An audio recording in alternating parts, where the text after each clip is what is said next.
say it like that, always just pointing out that I'm late. How you guys doing? We're happy to see you, Anthony. Yeah, I'm happy to be here, man. Kicking off the first question is going to be James Lynch from The Score. James, please go ahead. My man. Hey, Anthony, how's it going? Good to talk to you. I'm sure you're thrilled that this fight was rebooked, but you were going to be fighting in your home state of Nebraska. Now you're fighting in front of no fans in an empty arena. Mentally, how different is the preparation for this fight knowing that? You just got to figure out how to kind of like move your programming around a little bit, just because it's more the date that messed it up. But obviously, I had to kind of get out of my feelings a little bit and back up and just you got to realize that this isn't anybody's fault, but you can't help but feel like, man, what is it going to take? Like, I've been busting my balls for over a decade trying to get to a point where I could headline a UFC event in my home state, but it's just you can't help it. It's just the world is the way it is. There's a lot of people that are going through a lot worse things, so it does sound very silly of me to complain about something like that because I'm still able to compete. I'm still able to do what I love for a living and support my family doing that. So at some point, I had to check my ego and just back up and just be fortunate for what I do have and what I can do. They almost need to add another fight on your record with the home invasion you had recently. And I know there was a really scary situation of what happened. When this all occurred, I know you weren't sure what was happening with the fight, but was there ever a thought of not fighting perhaps just with something as, pretty scary as that situation? Nah, not really, man. That's just not me. The UFC reached out and made it clear that they were okay if that was something I wanted to do and just focus on my family. But this is not me, man. I mean, would I really be Lionheart if I let something like that put me in a position where I'm going to back out of my previous, responsibilities and things. Like I say, I'm going to show up. I'm going to show up. There's no contingencies there. It's not I'm going to show up if everything's perfect or if nothing goes wrong. Or I'm going to be here, and I'm not going to let some psychopath dictate what I do and what I don't do. I'm going to keep on pushing forward. It's what I tell my kids every day because they're still having problems. Like, you got to put one foot in front of the other, and we'll just deal with it day by day. And how much training did you get at Factory X for this camp? Just because I know the travel restrictions, it's pretty hard to get around. What sort of camp have you had leading into this fight? Well, I was doing a longer camp anyways because I'd been out for so long. So fortunately, I did do that. I started way early. I did the first 3 weeks in Kansas City with James Krause. I did the following 3 weeks in Denver with Mark, and then that's kind of when the whole world kind of shut down. So then the rest of the time I've been in Omaha, but I've got my work in with Mark and James. So Mark left on Friday, James left Omaha Thursday. So I've been able to get my work in with them still. And I'm guessing no training with Ian Heinisch. I know he's sort of left the gym. He's going to be training in Thailand now. I imagine you didn't get to work with him at all. No, not at all. Ian was already gone. Okay, gotcha. And last question, big fight, main event. Glover's a really, he's a tough guy to finish, but obviously the landscape of the division right now, do you feel like a finish would sort of put you in that mix right now? Because it's obviously very crowded at the top, outside of Jon Jones. Yeah, man, there's nowhere to sit down at the top of the division. That's for sure, man. It's standing room only up there. I think a dominant performance and a finish over Glover would. I think it puts me in a position to fight whoever doesn't get the title shot. And listen, I'm a realist. I know that I didn't have the best performance against Jon, and I'm gonna have to earn my way back to it. But I think that if Reyes gets the title shot, I think fighting either Thiago Santos or Jan Blachowicz, I think that a win over one of those guys absolutely puts me right back into a title fight. Thanks for the time, Anthony. Appreciate it. No worries, buddy. Sorry for leaving you hanging. And next up, we have Louise Greene from MMA Crazy. Please go ahead. Louise Greene, my girl. Oh, she left. Damn it. Louise, do we have you? Oh, she's gone. Got sick of waiting on me. Damn, I was really hoping to see Louise Greene. We'll circle back with her. For now, let's move on to the next one. Damon Martin. Damon, are you ready? Anthony, what's going on, buddy? How are you? Just so you know, I'm just as excited to talk to you as Louise Greene. I appreciate that. We've talked obviously numerous times between the fight cancellations, the home invasion, obviously. So you're probably sick of talking to me at this point. But 2 days away from a fight, can you kind of put in context the chaotic nature of these last like 2 months of your career coming to this point? I mean, when it's all said and done, you got a book to write basically out of just these last couple of months. Yeah, it's been crazy, man. Just even starting at the handbrake, like I break my hand, I'm all begging for, and look how stupid I look now. I was begging for time off before I fought Gus. Like after, like even the 2 or 3 fights previous, I was saying, man, I need a break. I need some time off. I need a break. And then I like, it's just like that's just typical. Then I break my hand, and then I'm out forever. And then I have the second surgery, and then they have to take the bone from my leg. And then I finally started getting back to it. I wanted to fight in February or like beginning of March, but I had to push that all the way back because I wanted to still headline in Nebraska. So then we pushed it all the way back to April. Then the pandemic happens, and then douchebag in my house, and this shit's just been crazy, man. So I think later on down the road, I think you're right, man. I think we probably do have a pretty cool book to get out. How much does your experience and being a veteran and going through what you've gone through in your career prepare? I mean, nothing can prepare you for what you've gone through, but I mean, do you feel like that has been a help that you have so much experience that you've been able to prepare, knowing, 3 different fight dates potentially? You always had the same opponent, but again, that even wasn't guaranteed. I mean, there's no guarantee what was going to happen. So, I mean, do you feel like that did help you, that experience to deal with all kind of the craziness of this situation? Yeah, for sure. I think just being kind of a grizzled veteran, and I think Glover's in the same position. I think we're able to deal with stuff like this a little bit easier. Like neither one of us kind of came up in the golden era of MMA. I've said this before. Like fighting in an empty arena in Jacksonville, Florida, is not going to be the weirdest place I've ever fought. So it's just kind of par for the course for the beginning of my career. Like it wasn't as pretty and as sanctioned and as put together as it is now. So, we've kind of just been there and done that. And this is, and even now going through the whole process, now that I'm here, this is way better than anything I ever did at the beginning of my career. So this isn't even that bad. So I know, I mean, like the situations are kind of crazy, but I was still able to get my training camp in. I was still got really, really good working at home. I'm physically, I feel better than I felt in a really, really long time. I'm sharp. My conditioning is good. I'm healthy. I'm not too banged up. Like I'm not sore. And mentally, I'm in a good spot. Man, I couldn't. You could really. I mean, I don't know how much more you could ask for. Yeah. You talked openly about, fighting with a bit of a chip on your shoulder when, people try to take away some of your biggest wins by talking about the other guy. When you beat Shogun, it was, well, that's not the Shogun that was champion and so on and so forth. And when you fought Gus right after he retires, and, it doesn't take away the victory, but, obviously, when a guy retires like that, it does kind of take away the shine a little bit.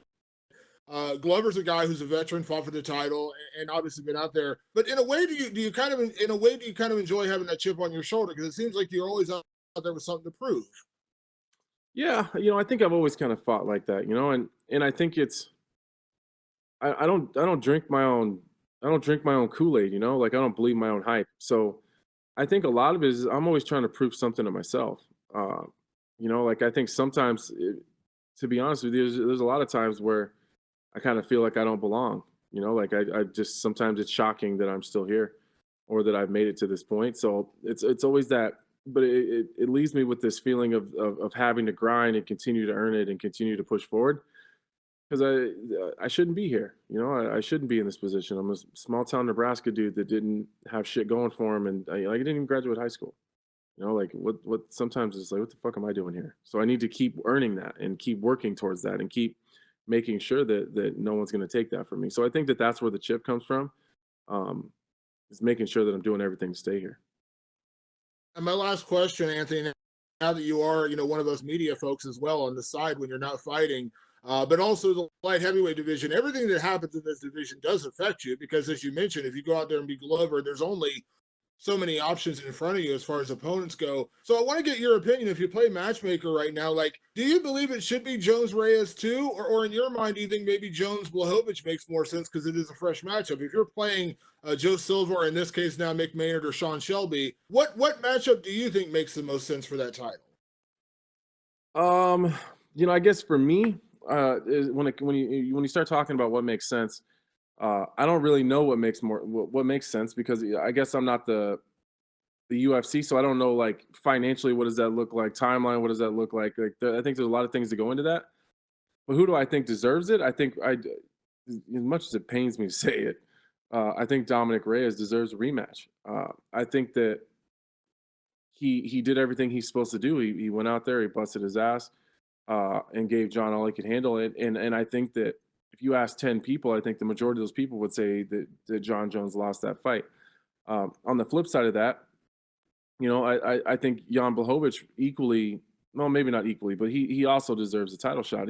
But I think Reyes' claim to it is a little bit stronger. Like, Blachowicz has a win over Rockhold. Like, Rockhold hasn't won since like, there's 25ers in the division that haven't ever seen Luke Rockhold win a fight before.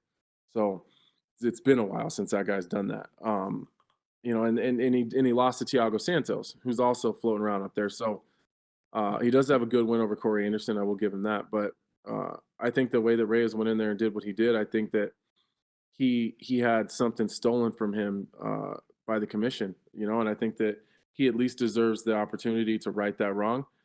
And I also don't think that he will win the rematch. I think that was the best Dominick Reyes. I think that's all he has to offer. I think that's as good as it gets. And I think Jon Jones tends to do better in rematches, and I don't think Reyes left anything in the tank for later. I think he emptied the tank, and that's all he's got. Thanks, Anthony. Appreciate it. No worries. Stay in touch.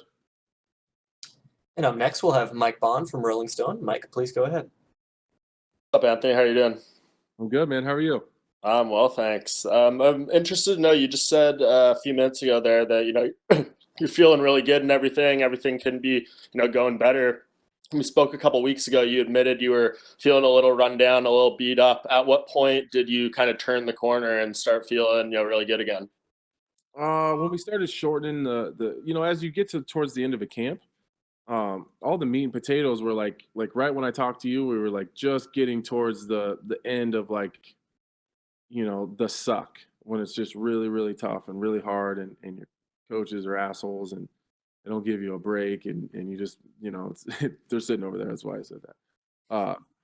But I was right in that suck, where you just grinding, and you got to put your head down and no one really cares how you feel. Then you start moving on to where the training sessions are a little bit shorter. Not a whole lot, but a little bit. The contact comes down a lot, so there's not as much impact. You're not getting your legs banged up, and so you just slowly start to heal, and then the conditioning part of it ramps up. So you're doing a lot of conditioning stuff, a lot of fast-paced, low-impact type of training. So then you just start to slowly heal, and that's kind of how the peaking process works. Gotcha. And you also said when we spoke that you were going to submit Glover. That's what you're aiming for. No one has ever done that before. I asked him about it. He basically said, bring it on. He welcomes that challenge. Do you still feel this close to the fight, that's how it ends? Yeah, I think it can. Don't think for a second that if I get a hold of Glover's neck, he won't go to sleep. And obviously, Glover and I have tremendous respect for each other. But he jokes around, and you can see the smirk in his face when he's doing those interviews. He knows just as well as I do that if he slips, I will catch him, and he knows that. We have mutual training partners. We have mutual friends. We know some of the same people. He knows it, and I know it. And on the flip side of that, I know that if I slip, Glover can catch me. We're just two high-level dudes. But, if I could, that would be a nice feather in my cap to be the first guy to catch him in a submission. Absolutely. And last question from me. You mentioned talking about the matchmaking of the division a little bit, a possibility of a Thiago Santos rematch. If you look at your Twitter profile, your pinned tweet is still the post-fight from that night, February 3rd, 2018. Is there something about that particular loss? Obviously, you moved up to light heavyweight since and everything, but that you still keep it on there to remind you of? And would there be something special to having that fight back? Yeah. Oh man, I guess to everyone else, Thiago's he's the two-headed fire-breathing dragon, but uh Thiago is like, I don't know, he's like my mirror, kind of. Uh, I keep that tweet there because that was one of the lowest moments of my career. And I'm better than that. Uh, there's circumstances, and sometimes things just don't go your way. It just doesn't. It just sometimes it just falls. The cards fall in the other direction. So, uh, but that's absolutely a fight that I want, and that's absolutely a fight that I don't think anyone else is asking for. So I think that's going to be go back and look at my career. When I got cut from the UFC in 2013, my first fight outside of the UFC was Josh Neer. It was a catchweight at 175 in the main event in BFC in Council Bluffs, Iowa. Josh Neer finished me in the fourth round. I changed a whole lot of things. I focused on getting better. I changed my mindset. I won 8 in a row to get back to the UFC. And on the 8th fight, I capped it off and I finished Josh Neer in under a minute. So that's how my brain works. Like, I'll come back to that. You know what I mean? Like, I had the fight and it went the way that it went with Thiago, but I know that I'm better than that, and I know that I can beat him. And I know that's what the fans want to see. And I'll circle back to that. And after that fight, I changed a lot of things and I got a lot better and I focused on a lot and I changed my mindset, and we'll circle back to that, and it'll be my next Josh Neer moment. Yeah, and I remember going into that near fight, we did an interview, and you said your biggest motivation was to prove something to Joe Silva going into that fight. Do you recall that as well? I do. Yeah, I do. And because that's kind of, Joe Silva was very much, what's the word I'm looking for here? He was very open about how he felt about people. And he made it very clear that he didn't think I was ready to be back. And I'd beaten every top prospect in the entire country. I'd taken every title that was available in on the regional scene. Like, I didn't know what else I had to do. And circling back to that Josh Neer it's a very easy gauge of where I was and where I am now. Like, at least at that time, like, here's where I was when he beat me. I won all these fights. I won all these titles. I beat all these dudes that you said that were ready for the UFC, and then I beat him. And took those titles, and then we circled back to Josh, and then it was very easy to see how much better I had gotten in that, in that 2-year span or whatever it was. And that's kind of how I know it sounds silly, but that's just, if I have a failure, I'll try to fix it. I'll do the best I can, and I'll circle back and I'll do it again. Do you ever hear from Joe these days? What do you think he thinks of you now? I don't know. I would be curious. I'm sure Joe still watches fights, and he's a fight junkie, man. So I would be curious to know, though. For sure. Awesome. Appreciate it, Anthony. Best of luck. Thanks, man. Take care. And next up, we have Mike Heck from MMA Fighting. Mike, please go ahead.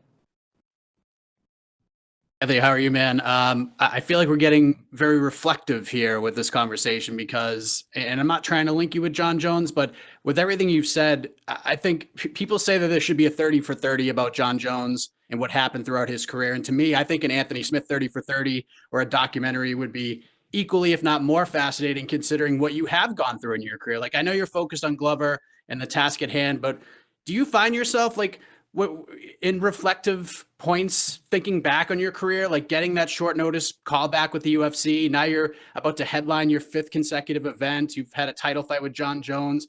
You're not a braggadocious guy, but do you allow yourself to reflect back on that and just feel grateful about it, because it's really an impressive story? It happens in really short spurts, and it tends to happen when it's kind of those dad moments, where we'll be at the lake or up in the mountains riding razors or fishing or out at the farm or whatever, and I'll just be kind of off in the cut and watching my family kind of just doing their thing. Those are kind of the moments that it happens where I've created this life for them, or at least the opportunity. I've given them the opportunity to live freely and do whatever they want. And to not ever worry about anything, or what in the world just happened? There we go. Yeah, I've given them, the freedom to do that, and that's something I'm really proud of. That it's down to little shit, man. It's like to me, pumping gas and not looking at how much it costs is a luxury. You know, like just wasn't always like that. Um, just little stuff like that. Like I'm grateful for little things, you know, and just paying the mortgage and not worrying about it, you know, like just little stuff, and the freedom to be at all my kids' events whenever I need to be, because I don't have to work a 9 to 5 like a lot of people do. So it's just moments like that. I'm super grateful, but I feel like if you sit down too long, it makes it hard to get up, and I don't want to sit down and reflect. I can do that when I'm all done. And then last thing for me, if you go back and talk to the 2013 Anthony Smith, what would you say to him? Because it seems like everything sort of worked out the way you had hoped for anyways. But if you could go back and tell that guy something, even at the sort of the darkest point of that year, what would you say to him? I would tell him that he was right, probably. I was doing a lot of bullshitting back in those days. It's kind of one of those fake it till you make it moments. Like I was saying the right things, and it's like I was talking myself into it, but I didn't actually know if I was going to make it or not. I had no idea. You know, I'd fought up to that point to make it to the UFC. I made it about 3 minutes in my UFC career and blew my knee. So like, I didn't actually know if I'd make it back. But if you asked me, I'd have told you straight up out loud, like, I'm gonna do this shit and I'm gonna be at the top of the world. But deep down, I didn't actually know. So I would probably just like, you know, tell him he's right. Like you'll be fine. Awesome. Thanks, Anthony. Good luck. Thanks, man. And that is all the time that we have for today. Thank you so much for joining us, Anthony. Hey, no worries, man. You take care of yourself.